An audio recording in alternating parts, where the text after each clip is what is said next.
Yo, yo, yo, it's your boy G Money from the Man Cave Sports Podcast. Week 1 in the NFL is done, but fantasy football is never done. This is week 1 waiver wires for running backs. Running backs here. I'm going from number 1 down. These are priority pickups for you. So, J.K. Dobbins of the Ravens, he's out for the season, torn Achilles. Womp womp. Second time, feel for the guy. But your pickups you need to make sure you're doing. Gus Edwards is my number 1 pickup for this week.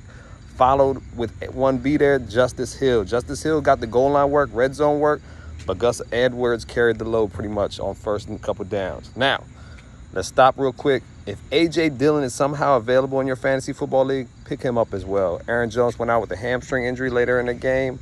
He was killing though, but that's something to keep an eye on for sure. Number 2, this is running back by committee here at NFL, Tyler Algier. He comes out with more yards than Bijan Robinson. Bijan Robinson had a game. He had a touchdown as well. But Tyler Algier had 2 touchdowns also. They liked him at the goal line, it seemed like more.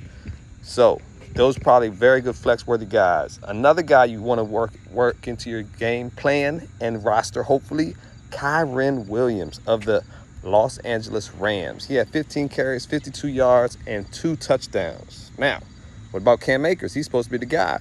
He had 22 carries for 29 yards. He did have a touchdown, which saved his day for owners. But 22 carries and 29 yards, I could have got those same yardage for 22 carries. I promise you that. Not a good look for Cam Akers early in the season. Following up with not a good look, Rachaad White, 17 carries for 39 yards. Another terrible run here. Supposedly expected, projected running stats for him, he should have had another 38 yards on top of that. But he was so bad, he did not. So look for Sean Tucker, who was elevated to number 2 on their depth chart for the Tampa Bay Bucks.